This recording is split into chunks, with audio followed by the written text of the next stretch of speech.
during the emergency, which is what Ireland called World War II.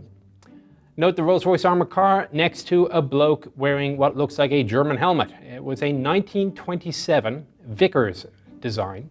The Irish actually liked the idea of the German helmet with the low rear, but the Germans were not allowed as part of the Versailles Treaty to build them. So they went to the British and said, Vickers, would you mind awfully, can you have some helmets of this German design? They weren't very successful, and frankly they looked too German, especially once the emergency happened. And the Irish went on to the more typical British wide-brimmed helmet.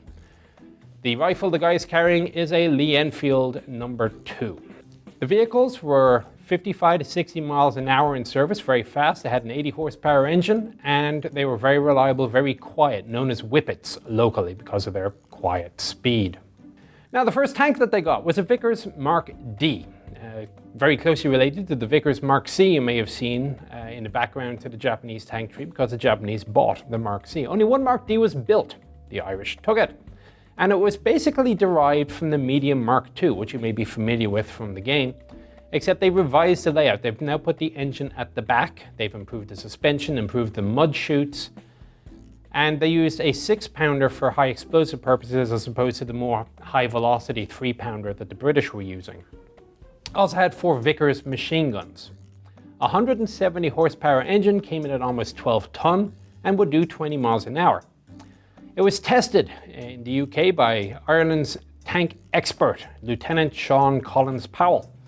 He was the nephew of Michael Collins. He was trained at Aberdeen in the US in tank usage and was then sent to the UK to test out the vehicle before bringing it back to Ireland.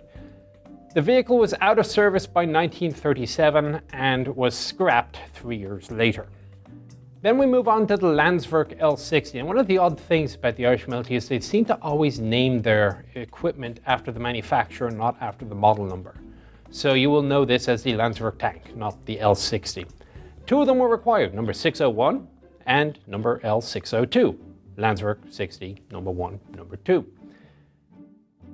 Now, these showed up in 1935 and 1936, and the idea was to have a little bit more capability for training in both tank and anti-tank operations. If you only have one tank, i.e. the Mark D, it's very difficult to do things like bounding overwatch, or how to deal with mass tank attacks. So by adding 2 more tanks, they now had 3 tanks and could do the appropriate multi-tank training.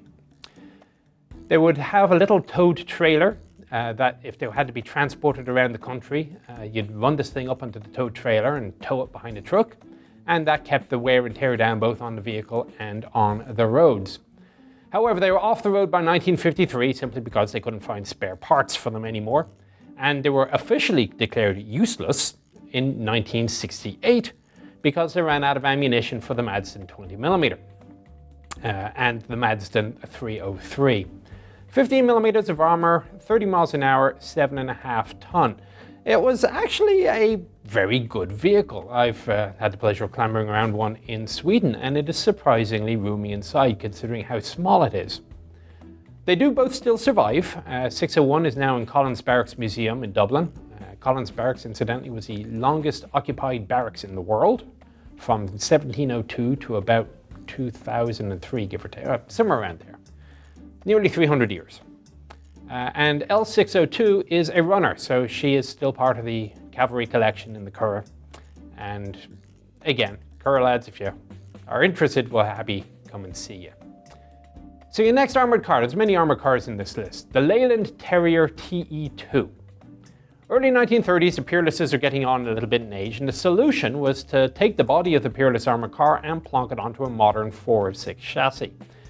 The result was unsatisfactory, so they tweaked it again. They removed the Peerless body and turret, and they replaced it with a turret from Landsverk, mainly for commonality. The Landsverk tanks rather impressed the Irish, it seems, so they stuck with Landsverk for quite a while. They were rebuilt again in 1957, re-engined with a Ford V8. They had the Madston 20mm in the Landsverk turret, and would do 45 miles an hour at 155 horsepower. The closely related vehicle was the Landsverk L180, known as the Landsverk armoured car. 8 of them were purchased. Again, they liked Landsverk. They figured less had the commonality. They had the Landsverk turret, they had the 20mm cannon. Attempts to buy an additional 5 in the late 30s were cancelled due to embargoes against Landwerk.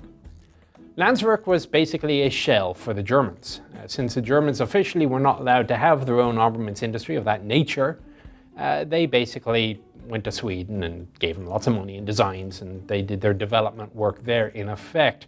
And so any attempt to purchase equipment from Landwerk was basically deemed to be aiding the German arms industry. It was not well regarded at the time. The original configuration, you had solid tires, 20mm again, the Madston. Later on, by 1941, actually very quickly, they moved to pneumatic Dunlop tires. A Ford V8 again showed up in the 1950s, and the cannon was changed out for Hispano Suites at 20mm in the 1970s.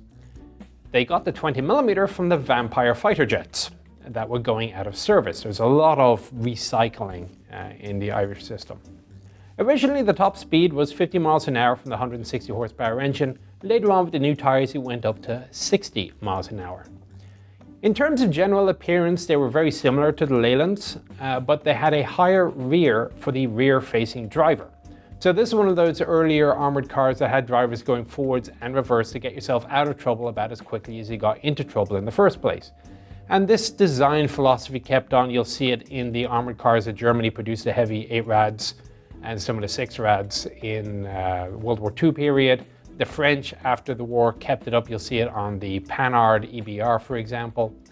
And indeed, the Spähpanzer Luchs, up until out of service maybe 15 years ago, also had the rear-facing driver. So it's an idea that never really went out of style.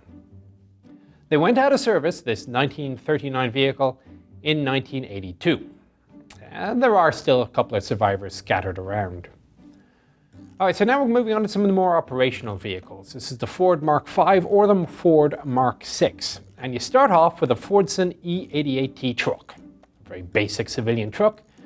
You add armor to it and a Vickers machine gun, or a Hotchkiss machine gun in the Mark V. It was done by Thompson in Carlow in 1940, and they were kept around in service for quite a while. Now this white one, ONUC, the United Nations Mission in the Congo. Yes, these were sent to the Congo 20 years after they were built. 2 of them were at the siege in Jadotville. So if you've seen the movie on Netflix recently, yay, the Irish get a movie, people will wonder how it was that a force of 100 and something Irishmen held off several thousand opposition without taking a single KIA. And part of the reason was that not shown in the movie were a couple of these armoured cars. Now these things were ancient at this point.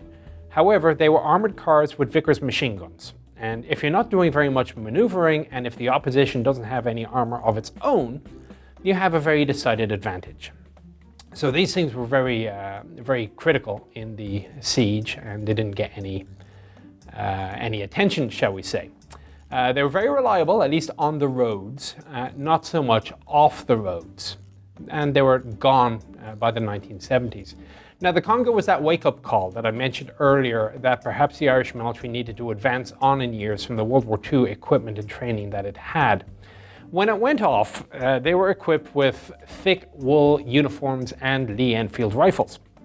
And again, to fill up a little bit of time, a little show and tell. One of the nice things about living in California is that you get to own a couple of toys that, if you're a collector, I started collecting weapons of the Irish Army. So here we have the Lee Enfield. Now this is the number 4 Mark II of a type which would have shown up particularly for the Congo. A bolt action rifle with its origins before World War I. Don't get me wrong, the Lee Enfield is a fantastic rifle. For modern combat, not so much. So after the first couple of battalions went to the Congo and got massacred, well, not the entire battalion, but the Niemba massacre is well known in Irish military history, they decided it was time to upgrade. And this is why you have in that image the rather incongruous appearance of a World War II, an early World War II homemade armored car, complete with lads walking around with FALs. The aforementioned FAL. Okay, technically because I live in California, this isn't legally an FAL, and ignore the 10-round mag, but you get the general idea. The lads who used to serve with this back in the day are probably reminiscing now with the old Energet sight that they had It's been so long. There we go. So you have your grenade sight. But the important thing about this, the right arm of the free world, as they called it, is that you now had a modern semi-automatic rifle with which to defend yourselves. Highly regarded weapon in Irish service. It was brought back in about 2011 as a designated marksman's rifle. And you can't say enough good things about this. So this became the Irish service weapon for the next 20 years, 25 years. And we'll move on a little bit later. That was the other reason that the Jadoville lads were able to survive so well, is they had improved from the 303s. There were still some in the service at the time at that siege, but they also had FALs. Now, the Universal Carrier, the most produced armoured vehicle in history. It is not surprising that this also became the most numerous armoured vehicle in Irish history. There were over 200 of them on strength until the 1960s. In the background, more of the armoured cars. They look very similar, they're not, but there were some Dodge armoured cars, again based off of a Dodge truck.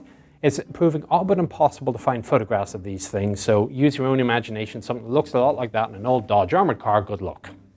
Alright, so there's a couple of clips from the archive, maybe the lads can find on YouTube, and disturbingly, there's a video out there, the FCA, A Cast of Thousands. It's an ancient show, and I actually recognize some of the lads from my old unit. I'm not that old. Am I?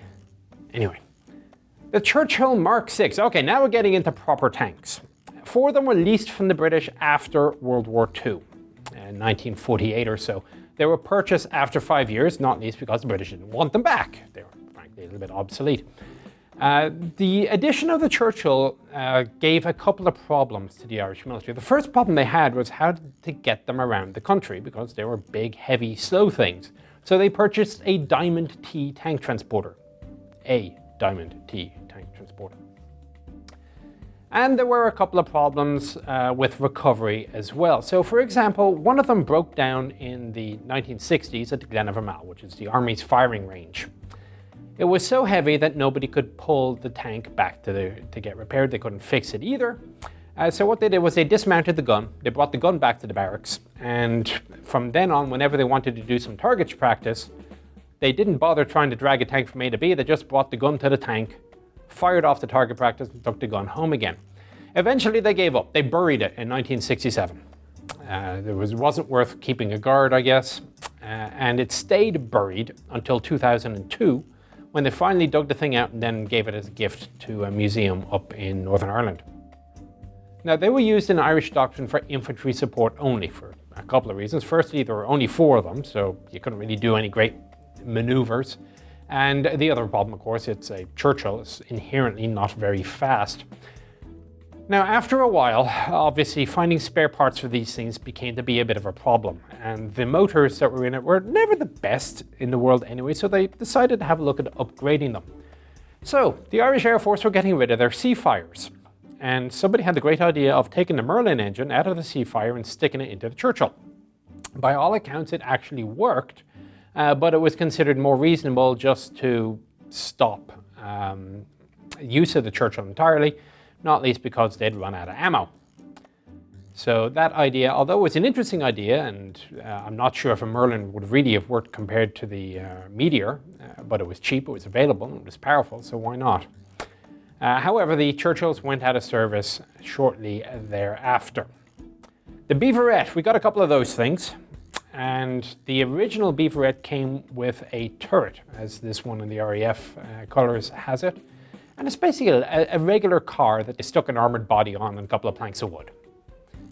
After the war, they were converted into scout cars. You take the top off, you take the roof off, and they were apparently reasonably well regarded. 24 miles an hour, 2.5 ton, with 46 horsepower in the engine. Now we go back to tanks. 8 Comets showed up, 1960 or so, but the Irish government couldn't afford any spare parts. And then the British got rid of their Comet inventory, and they also got rid of the spare parts when they got rid of the Comet inventory. Then they had the next problem, which was that they didn't have any high explosive rounds. They purchased 500 rounds of APCBC, and that was it. Actually, the problem with the HE round wasn't